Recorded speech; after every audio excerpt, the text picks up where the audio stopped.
প্রশ্ন করলেন, সুবহানাল্লাহ বলতেন বাবা, মানে আরজি করলেন। কি আরজি? ইয়া রাসূলুল্লাহ, হে আল্লাহর রাসূল। আমি ব্যঙ্গে বুঝাইতেছি, ব্যঙ্গে বুঝাচ্ছি। এক মহিলা এসে নবীজিকে বললেন, ইয়া রাসূলুল্লাহ, হে আল্লাহর রাসূল, ইন্নী নাযারতু আই ইজরিব আলা রাসিকা বিদ্দফ।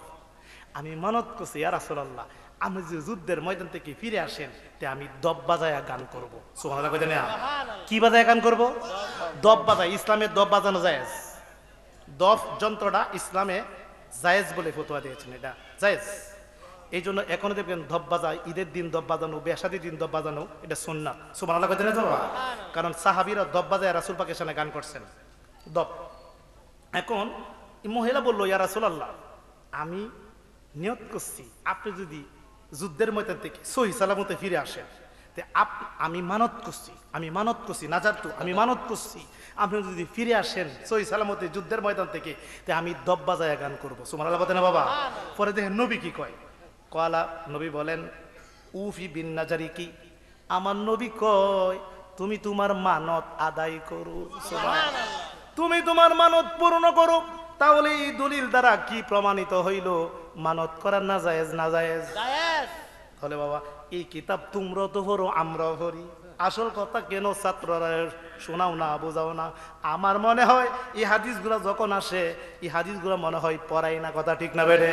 নাহলে আমরা যে কিতাব পড়ছি হের ওই কিতাবই পড়ছি, হের আফা না কেন?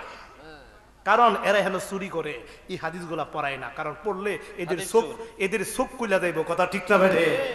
আচ্ছা, এখন এই দলিল দ্বারা কি প্রমাণিত হলো? মানত করা কি না জায়েজ, না জায়েজ? আমরা কি মানত করতে চাই কি চাই না? বাবা শুধু তা নয়, এই যে এই মেশকাতের মধ্যে দেখ কত বিষয় সমাধান দেওয়া আছে। আমরা নবীজিকে নূর বলে এরা শৈল্য চুলকানি করে, এরা কিভাবে নবীরে মাটির মানুষ বানাইবো এই নিয়ে এরা বেকার আর হয়ে যায়। আমার নবী কি মাটি না নূর?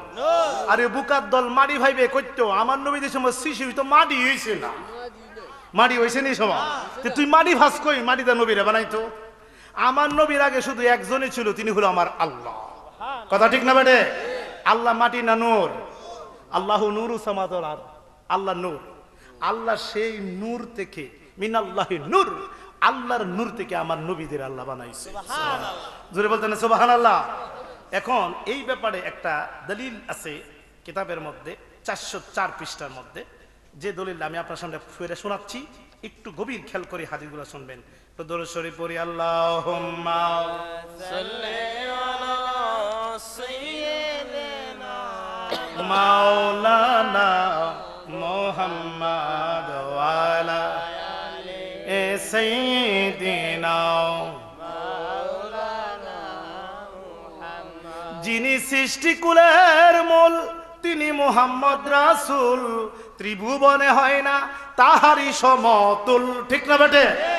যিনি সৃষ্টিকুলের মূল, তিনি মুহাম্মদ রাসূল। ত্রিভুবনে হয় না তাহারি সমতুল। নিজে মাবুদ মাওলা, দুরূদ পড়েন সর্বদা ফেরেশতাদের নিয়ে সর্বক্ষণ। নবীজিকে মানার মতো মানো, ঈমান আনো। নবীজিকে মানার মতো মানো।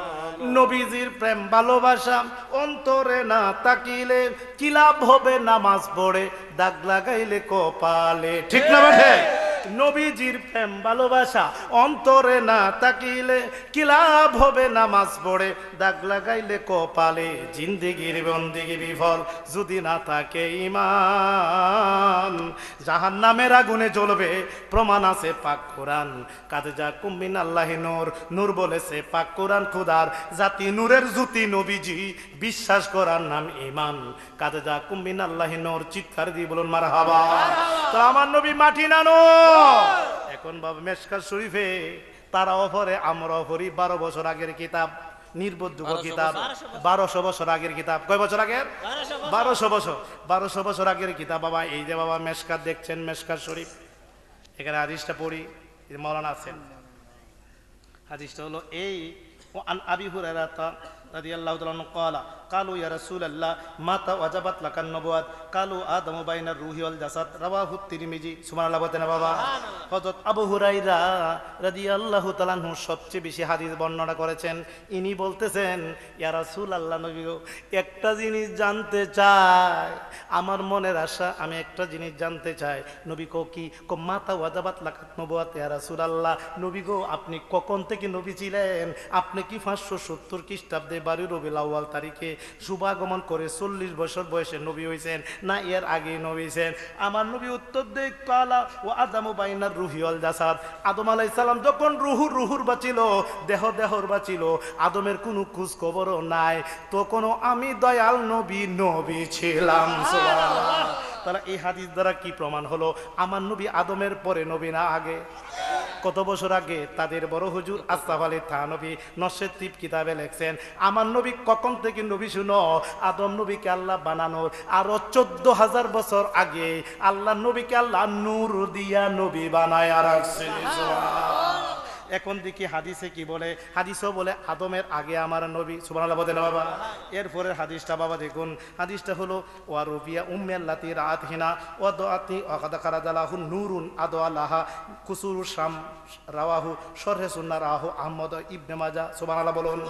হাদিসের অর্থ হলো আমার নবী বলেন আমার মা আমেনা মাধ্যমে যখন আমি নবী দুনিয়াতে আগমন হইলাম তখন আমি নূর হইয়া আসলাম। কি হইয়া?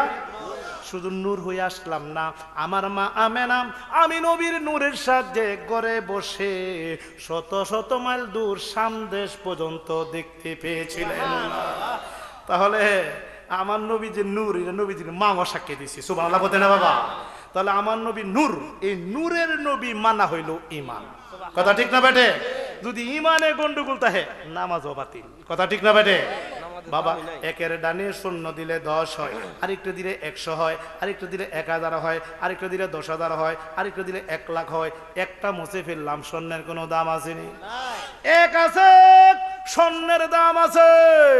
আর যদি এক না তাকে আমেরিকা পর্যন্ত স্বর্ণ দেয় এ স্বর্ণের কোনো লাভ নাই। এক আছে স্বর্ণের দাম আছে, এক নাই স্বর্ণের দাম নাই। ইমান আছে আমলের দাম আছে, ইমান নাই কোনো আমলের দাম নাই। কথা ঠিক না বেটে? তাহলে কি ইমান আগে মজবুত করা দরকার আছে কি না? ও বাবার একটা হাদিস স্মরণ করায় দিতে চাই। বাতেলেরা মসজিদের মধ্যে ছোট ছোট বাচ্চারা বুখারী শরীফের 40টা হাদিস মুখস্থ করায়, ছোট ছোট হাদিস গোলা। এই ছোট ছোট হাদিসের মধ্যে একটি হাদিস হলো আখলিস দিনাকা একফিকাল আমালুল কালিল। অর্থ হলো ইমান আগে খাঁটি করো, তাহলে নাজাতের জন্য অল্প আমলই যথেষ্ট হইবে।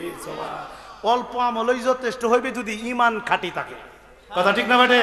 তাহলে আমলের আগে ইমান খাঁটি করা দরকার আছে কিনা? আজকে শুধু ইমানের বেলায় গন্ডগোল। এই জন্য বাবা আমরা সুন্নি আলেমরা বেশি ইমানি ওয়াজ করে থাকি। কথা ঠিক না বেটে? এই যে মৌলানা আছে, এই মৌলানা আমার দয়াল নবীর 40 বছর বয়সে নবুয়াত প্রকাশ হয়েছে। এর আগেই তো নবী, কিন্তু প্রকাশ হয়েছে কত বছরে? 40 বছর আগে নবী ছিলেন, কিন্তু প্রকাশ হয়েছে 40 বছরে। 40 বছরের পরে নবীজি জাহিরি ইন্তিকাল করেছেন 63 বছর বয়সে। না, এখানে 23 বছর সময় পাওয়া যায়। কত বছর? 23 বছর। তাহলে নবুয়াত প্রকাশের 23 বছর সময় পাওয়া যায়। এই 23 বছরের মধ্যে এই হাদিসের কিতাবে লেখা 23 বছরের মধ্যে 13 বছর ইমানের দাওয়াত দিছে। সুবহানাল্লাহ। জোরে বলতে না সুবহানাল্লাহ। কত বছর? 13 বছর। আর 12 বছর সব আমলের দাওয়াত দিছে। সুবহানাল্লাহ। সবগুলো আমল মিললে হইল 12 বছর। আর ইমানের দাওয়াত কত বছর? 13 বছর। তাহলে আপনারা তো জ্ঞানী শ্রোতা, একটু আওয়াজ দিয়ে বলুন তো বাবা, এই 13 বছর যে ইমানের দাওয়াত দিছি, এই 13 বছরের ভিতরে কি কোন সাহাবা ইকরাম ইন্তেকাল করে নাই? এরা কি জাহান্নামী না জান্নাতি? জান্নাতি। সাহাবীরা কি জাহান্নামী না জান্নাতি? জান্নাতি। এরা তো নামাজই পাইছে না। নামাজ যে বেহেশতের চাবি, নামাজ বিধি পাইছে না। নামাজ তো মেরে যাওয়ার পরে। এখন এই সাহাবীরা জান্নাতি কিসের বলে? ইমানের বলে। কথা ঠিক না বেটে?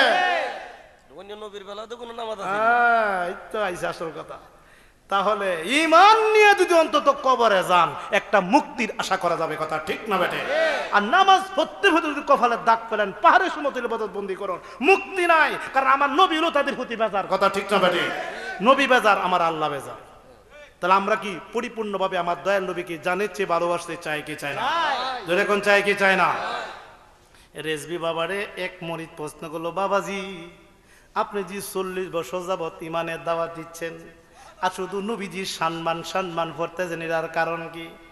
রেজবি মৌলা হেসে দিলেন আর বললেন, বাবাজি খুব জটিল একটা প্রশ্ন করছো, আমি কেন নবী শান গাই একটা উদাহরণ দিতেই বুঝবা। সুবহানাল্লাহ বলেন বাবা।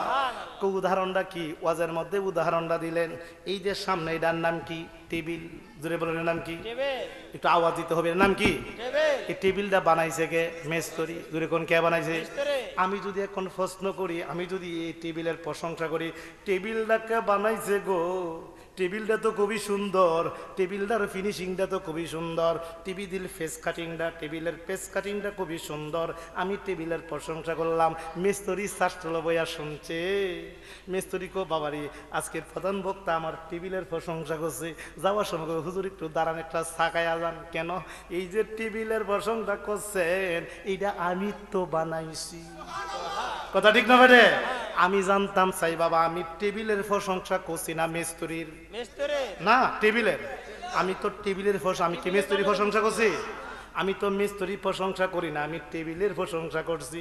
ও বাবারে, টেবিলের প্রশংসা করলে মিস্ত্রির প্রশংসা করতে হয় না, কারণ মিস্ত্রি এই টেবিলটা বানাইছে।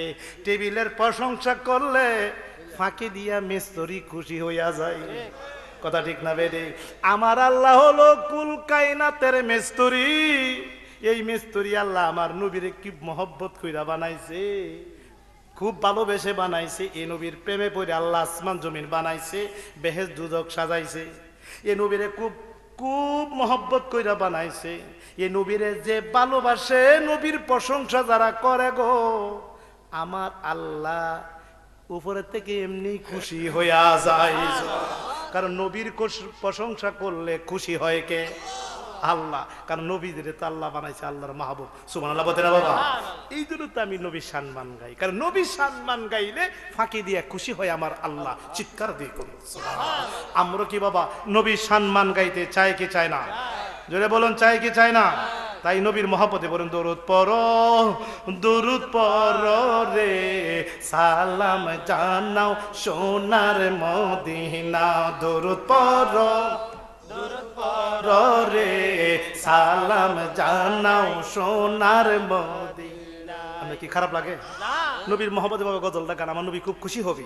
এমন হইতে পারে আজকে রাতে যদি ঘুমান, ঘুমের গড়ি আল্লাহ নবী দিদার হয়ে যেতে পারে। তাই যুবক ভাইরা মহব্বতে গান, দরুদ পড়ো, ও দরুদ পড়ো রে, সালাম জানাও সোনার মদিনা। দরুদ পড়ো, ও দরুদ পড়ো রে, সালাম জানাও সোনার মদিনা।